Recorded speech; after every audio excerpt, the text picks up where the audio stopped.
अस्सलाम वालेकुम dear student, मैं आपका फिज़िक्स टीचर मकसूद अहमद गुज्जर विजडम एकेडमी लइया से आप लोगों के सामने मुखातिब हूँ। आज हम चैप्टर नंबर 17 के सेकंड लेक्चर के बारे में थोड़ा सा डिस्कस करेंगे। सबसे पहले हम ये देखते हैं कि आज की हमारी आउटलाइन क्या क्या होंगी। सबसे पहले हम स्टडी करेंगे डिफॉर्मेशन इन सॉलिड्स। नेक्स्ट हम इलास्टिसिटी, उसके बाद स्ट्रेस और उसकी टाइप्स, स्ट्रेन और उसकी टाइप्स, इनके बारे में हम डिस्कस करेंगे। चलिए हम अपना लेक्चर स्टार्ट करते हैं। तो सबसे पहले आपके दिमाग में एक सवाल आएगा, क्या सॉलिड्स में भी डिफॉर्मेशन मतलब उनमें भी चेंज आता है? जी ज़रूर आता है। इससे पहले हम सॉलिड्स की टाइप्स पढ़ चुके थे। सॉलिड्स की टाइप्स हमारे पास थी crystalline solid, amorphous solid, polymeric solids. तो अब हम पहले ये देख लेते हैं कि जनरल सॉलिड्स के अंदर कैसे डिफॉर्मेशन होगी, उसके बाद हम क्रिस्टलाइन सॉलिड्स को भी थोड़ा सा डिस्कस करेंगे। Deformation mean change. अब वो चेंज किस टाइप में पैदा हो सकती है, लेंथ में, वॉल्यूम में या शेप, किसी भी हवाले से या किसी भी साइड से या किसी भी अंदाज में जो चेंज प्रोड्यूस हो रही होगी किसी भी सॉलिड में, तो हम उसको क्या नाम देंगे? Deformation of solids. जैसा कि आपके सामने फिग में मौजूद है। अगर हम लेंथ में इजाफा कर रहे हैं फोर्स लगाकर, या लेंथ में कमी कर रहे हैं, या उसकी शेप में चेंज मीन एंगल हम चेंज कर रहे हैं, तो हम इसको यूँ कह सकते हैं कि any change produce in length, volume और shape of the object when external force is applied. यह ज़रूरी है कि जब तक हम उसके ऊपर कोई एक्सटर्नल फोर्स लगाएंगे तब जाकर उसमें डिफॉर्मेशन पैदा होगी। अब उसकी यहाँ से एक सवाल और भी आपके दिमाग में आएगा कि जी सर जी, एक्सटर्नल फोर्स और इंटरनल फोर्स, अगर एक्सटर्नल फोर्स से डिफॉर्मेशन हो रही है तो इंटरनल फोर्स से क्या होगा? इंटरनल फोर्सेस फिर डिपेंड करती हैं कि वो एनर्जी कितनी गेन करती हैं। अगर हम उनको एनर्जी देंगे तब भी तो हम एक टाइप ऑफ फोर्स उनको एग्जर्ट करवा रहे हैं उनके ऊपर, या उनको हम एनर्जी दे रहे हैं या टेम्परेचर इंक्रीज़ करवा रहे हैं, तो वो फिर एक्सटर्नल फोर्स में ही हम उसको डिस्कस करेंगे। तो इंटरनल फोर्सेस मीन एटम्स के अंदर जो वाइब्रेशंस हो रही है, सॉलिड्स के एटम्स के अंदर जो वाइब्रेशन हो रही है वो इतनी एक्सीड कर जाए, उसके बाद वो एटम्स खुद ब खुद ब्रेक हो जाए, तो फिर हम उसको भी डिफॉर्मेशन का नाम देंगे, लेकिन ड्यू टू इंटरनल फोर्सेस। क्योंकि हमारे टॉपिक में सिर्फ एक्सटर्नल फोर्सेस का डिस्कशन है, तो इस वजह से हम इन्हीं के ऊपर बात करेंगे कि कोई भी फोर्स जो कि सॉलिड्स की लेंथ, वॉल्यूम या शेप में चेंज प्रोड्यूस करवाएगी, उसको हम एक्सटर्नल फोर्स भी कहते हैं। अभी नेक्स्ट हम उसको स्ट्रेस का नाम भी देंगे। अब हम बात कर लेते हैं डिफॉर्मेशन इन क्रिस्टलाइन सॉलिड। जैसे कि क्रिस्टलाइन सॉलिड्स डेफिनेशन से क्लियर था कि क्रिस्टलाइन सॉलिड्स ऐसे सॉलिड्स होते हैं जिनमें रेगुलर पैटर्न या रेगुलर अरेंजमेंट होती है। अब अगर उन एटम्स के अंदर रेगुलर अरेंजमेंट है, तो जब एक्सटर्नल फोर्स इतनी अप्लाई की जाए कि उनकी अरेंजमेंट डिस्टर्ब हो जाए, जब उनकी अरेंजमेंट डिस्टर्ब होगी तो एटम्स डिस्प्लेस होंगे, सॉलिड्स की शेप चेंज होगी, तो उस वक्त जो क्रिस्टलाइन सॉलिड्स में चेंज आ रहा होगा हम उसे डिफॉर्मेशन इन क्रिस्टलाइन सॉलिड का नाम दे सकते हैं। In crystalline solids atoms are arranged in certain order due to interatomic cohesive forces. When external force is applied, such a body atoms displace from the mean or equilibrium position and body is said to be in state of stress. अब यहाँ पर एक लफ्ज़ introduce हुआ है कि state of stress क्या है। अभी मैंने ये कहा था कि रेगुलर अरेंजमेंट जो क्रिस्टलाइन एटम्स की, क्रिस्टलाइन सॉलिड्स के एटम्स के अंदर है, जब तक हम उनके ऊपर फोर्स इतनी लगाएं कि उन एटम्स के दरमियान जो कोहेसिव फोर्सेस हैं या इंटर एटॉमिक या इंटर मॉलिक्यूलर फोर्सेस वो ब्रेक हो जाएं, जिस वक्त वो ब्रेक हो रही होंगी और उसके बाद सॉलिड अपनी शेप चेंज कर रहा होगा, तो उस स्टेट को हम स्टेट ऑफ स्ट्रेस कह सकते हैं। जैसा कि शेप में आपको नज़र आ रहा है कि इनिशियल स्टेट है, अगर हम उसके ऊपर स्मॉल लोड अपेयर कर देते हैं तो दो पॉसिबिलिटीज़ हैं, या तो सॉलिड अपनी ओरिजिनल शेप में वापस आ जाए या सॉलिड अपने ओरिजिनल शेप में वापस ना आए। अब हम इस बात को डिस्कस करते हैं कि अगर सॉलिड्स अपनी ओरिजिनल शेप में या बॉडीज़ अपनी ओरिजिनल शेप में वापस आ जाते हैं एक्सटर्नल फोर्स रिमूव करने से, मैं इसको यूँ भी कह सकता हूँ कि जब हम एक्सटर्नल फोर्स रिमूव करें और बॉडी अपनी ओरिजिनल शेप गेन कर ले तो उसको क्या नाम दिया जाएगा। उस बात को पढ़ने से पहले अब हम ज़रा एक रबर की एग्जांपल ले लेते हैं कि कुछ हम उसके ऊपर लेफ़्ट और राइट फोर्स लगा रहे हैं। फोर्स रिमूव करने से वो रबर अगर अपनी ओरिजिनल शेप में वापस आ जाती है या ओरिजिनल पोजीशन बरकरार रखती है तो उसको हम नाम देते हैं इलास्टिसिटी। अब इलास्टिसिटी क्या है जी? The ability of a body to return its original shape when stress is removed.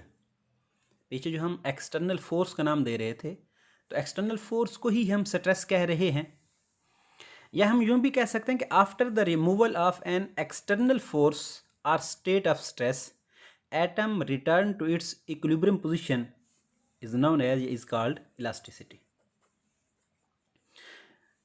Next हम डिस्कस कर लेते हैं कि जी अब स्ट्रेस क्या चीज़ है। स्ट्रेस, जैसे मैंने अभी आपको कहा था कि एक्सटर्नल फोर्स को हम स्ट्रेस का नाम दे रहे हैं, तो स्ट्रेस की डेफिनेशन क्या बनेगी? The force applied on unit area to produce any change in length, volume और शेप ऑफ अ बॉडी से हम क्या नाम देंगे? स्ट्रेस। फार्मूला क्या होगा मेरे बेटा? फोर्स पर यूनिट एरिया, जैसे कि डेफिनेशन से ही क्लियर था। तो अगर हम इसको मैथमेटिकली तौर पर लिखना चाहें तो sigma is equal to F over A. तो अगर इसका यूनिट देखें तो हमारे पास यूनिट फोर्स का यूनिट होता है newton, A ampere, sorry A area, तो एरिया का यूनिट क्या बनेगा जी? Metre square. तो हमारे पास टोटल यूनिट स्ट्रेस का क्या बनेगा? न्यूटन पर मीटर स्क्वायर। अगर हम इसको डायमेंशनली तौर पर देखें तो हमारे पास डायमेंशन बनेगी जी M L inverse T power -2। क्यों? फोर्स न्यूटन के बराबर है, उसको हम कन्वर्ट करेंगे बेस यूनिट्स में और उससे हम डायमेंशन इजीली निकाल सकते हैं। अब हम बात कर लेते हैं कि जी टाइप्स, स्ट्रेस की टाइप्स कौन कौन सी हैं। टाइप्स में सबसे पहले हमारे पास आ जाते हैं tensile stress, volumetric stress and third one is share stress. अब हम इनको फर्दर डिटेल से डिस्कस करेंगे कि टेंसाइल स्ट्रेस क्या है, वॉल्यूमेट्रिक स्ट्रेस क्या है एंड शेयर स्ट्रेस क्या है। अब टेंसाइल स्ट्रेस, सबसे पहले आपके पास पहली फिग में दो रॉड नज़र आ रहे हैं, मेटेलिक रॉड। इसमें एक original position, original shape, and next हम उसको फोर्स लगाकर उसकी लेंथ में थोड़ा सा चेंज ला रहे हैं, जो कि लेंथ में चेंज डेल एल प्रोड्यूस हो रही है। तो अब देखें, फोर्स लगाने से लेंथ में चेंज आ रही है, फोर्स को हम स्ट्रेस का नाम दे रहे थे, और चेंज इन लेंथ उसको हम क्या नाम देंगे? टेंसाइल। तो डेफिनेशन हमारे पास कुछ यूं बनेगी, when force applied on a unit area and change produce in the length known as tensile stress. Next हमारे पास volumetric stress and shear stress. तो सबसे पहले हम वॉल्यूमेट्रिक स्ट्रेस की बात कर लेते हैं। वॉल्यूमेट्रिक स्ट्रेस, आपके पास थर्ड फिग जो नज़र आ रही है, ओरिजिनल शेप में बॉडी मौजूद है, उसके बाद हम उसके ऊपर प्रेशर अप्लाइड करके उसके वॉल्यूम को डिक्रीज़ कर रहे हैं। आप उसके वॉल्यूम को इंक्रीज़ भी करवा सकते हैं, लाइक अ बालून। तो अगर हम वॉल्यूम में चेंज ला रहे हैं ड्यू टू एक्सटर्नल फोर्स, तो हम उसको क्या नाम देंगे? Volumetric stress. When force applied on a unit area and change produce in the volume. अगर हम जस्ट अपने लिए आसानी पैदा करें और आसान लफ्ज़ों में याद रखना चाहें, तो हम कहेंगे लेंथ में चेंज आएगी तो टेंसाइल, वॉल्यूम में चेंज आएगी तो वॉल्यूमेट्रिक। अब नेक्स्ट हमारे पास है शेयर स्ट्रेस। जब हम फोर्स लगाकर किसी भी यूनिट एरिया के अंदर शेप में चेंज कर ला रहे हैं, तो हम उसको क्या नाम देंगे? Shear stress. When force applied on a unit area and change produce in the shape is known as shear stress. अब जब हम इस बात को डिस्कस कर चुके हैं कि हमारे पास फोर्स लगाने से कोई चेंज आती है, फोर्स को हमने इन टर्म ऑफ स्ट्रेस लिया, तो अब हम ये देखेंगे कि जो चेंज प्रोड्यूस हो रही है उसको हम क्या नाम देंगे? जो चेंज प्रोड्यूस हो रही है हम उसको नाम दे रहे हैं जी स्ट्रेन का। अब स्ट्रेन क्या है जी? Strain is measure of deformation of solid material when stress is applied on it. जब हम किसी भी मटेरियल के ऊपर या किसी भी सॉलिड के ऊपर या किसी भी मैटर के ऊपर फोर्स लगाते हैं, फोर्स लगाने से जो उसमें चेंज प्रोड्यूस हो रही है वो चेंज किसी भी टाइप की हो सकती है, लेंथ में, वॉल्यूम में, शेप में, एंगल में, तो उसको हम नाम दे सकते हैं स्ट्रेन।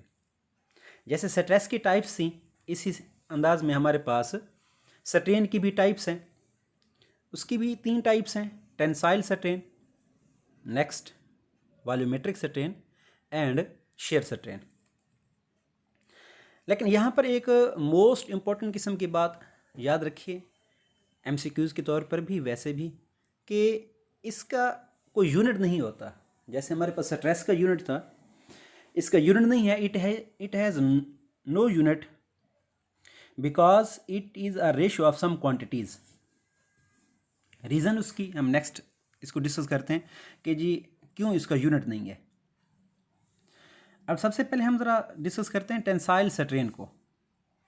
टेंसाइल स्ट्रेन फिगर आपको नज़र आ रही है बेटा, इसमें अपवर्ड जो पोर्शन नज़र आ रहा है उसके ऊपर हम फोर्स लगा रहे हैं। फोर्स लगाने से उसके अंदर थोड़ा सा चेंज आया है, जो कि उसकी लेंथ में या उसके एक्सिस में चेंज आ रहा है, जिसको हम डेल एक्स से रिप्रेजेंट कर रहे हैं। तो इसकी डेफिनेशन अब क्या बनेगी? Fractional change in the length, fractional change in the length known as tensile strain. Formula क्या बनेगा मेरे बेटा? फार्मूला होगा आपके पास del L over L, fractional change in the length, change in length over original length. Formula को कुछ इस अंदाज में भी हम डिस्क्राइब कर सकते हैं। नेक्स्ट हमारे पास है वॉल्यूमेट्रिक स्ट्रेन। जैसा कि आपको शेप में नज़र आ रहा है, अगर हम फोर्स लगाकर, प्रेशर या फोर्स लगाकर बॉडी को इनवर्ड मूव करवा रहे हैं, अंदर की जानिब धंसा रहे हैं, तो उसके वॉल्यूम में चेंज आ रहा है। अब यहाँ पर एक बात ज़हनशीन रख लें कि इसके वॉल्यूम में इजाफा भी हो सकता था, कमी भी हो सकती है। दोनों सूरतों में ही हम इसको डिस्कस कर सकते हैं। तो fractional change in the volume is known as volumetric strain.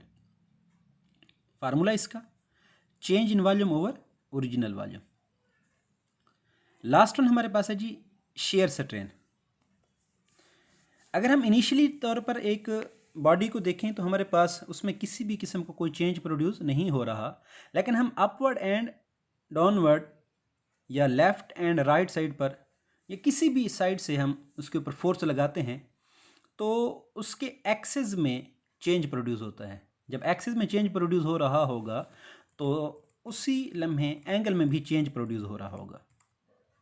अगर हम इसको थोड़ा सा यूं देख लें, it is the angle turned by a line perpendicular to fixed face. जो उसका फिक्स्ड फेस है उसके साथ एंगल चेंज प्रोड्यूस हो रहा है। जैसे कि आपको शेप में, शक्ल में डेल एक्स नज़र आ रहा है, डेल एक्स के साथ उसका अब एंगल चेंज होगा।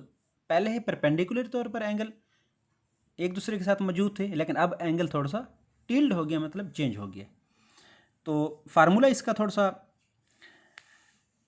टेन थीटा से हम इसको रिप्रेजेंट करते हैं शेयर स्ट्रेन को, या del A over A. Axis यहाँ पर ए मीन एक्सिस रिप्रेजेंट की गई है। उम्मीद है आज का लेक्चर आपको समझ आ गया होगा। इसको मैं थोड़ा सा दोबारा रिपीट कर देता हूँ। आज हमने डिस्कस किया elasticity, deformation in solid, deformation in crystalline solid, elasticity, stress, types of stress and strain and its types. इंशाल्लाह नेक्स्ट कल एक और लेक्चर के साथ हाजिर होंगे। तब तक अल्लाह हाफ़िज़।